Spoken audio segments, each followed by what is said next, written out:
தமிழ்நாட்டில் இருக்கக்கூடிய இரும்பு காலத்தை பற்றி கவுலாந்து எனப்படுகின்ற ஜெர்மானிய பேராசிரியர் ஆய்வாளர் சொல்றப்ப என்ன சொல்றாருன்னா, தமிழ்நாட்டில் நிறைய இரும்பு பொருட்கள் கிடைக்கின்றன, இதனால் உலகத்தில் பிற பகுதிகளில் இரும்பு காலம் தோன்றுவதற்கு முன்பாகவே தமிழ்நாட்டில் இரும்பு காலம் தோன்றி இருக்க வேண்டும் என்று கவுலாந்து என்ற அந்த ஆய்வாளர் சொல்றாரு. 100 ஆண்டுகளுக்கு முன்பாக தமிழ்நாடு அரசினுடைய தொல்லியல் துறையானது பல்வேறு இடங்கள் அகழாய்வு செய்யறப்போ முதல்ல 1100வது ஆண்டு வரைக்கும் இரும்போட பழமை அப்படின்னு வந்துச்சு. அப்புறம் 1900வது ஆண்டுன்னு வந்துச்சு, 2100வது ஆண்டுன்னு வந்துச்சு. கடைசியாக வந்த தமிழக இரும்பினுடைய பழமை என்ன தெரியுமா? கிமு 3350.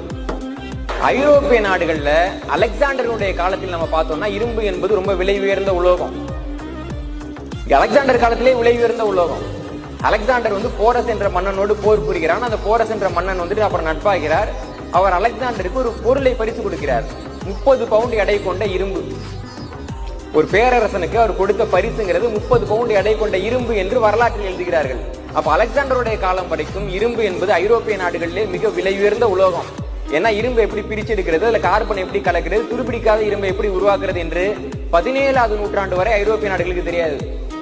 ஆனால் 17வது நூற்றாண்டு வரை ஐரோப்பிய நாடுகளுக்கு தெரியாத அந்த ரகசியத்தை தமிழர்கள் கிமு 3300வது ஆண்டிலே தெரிந்து வைத்திருக்கிறார் என்றால் யாருக்கு யார் நாகரிகம் கொடுத்தது?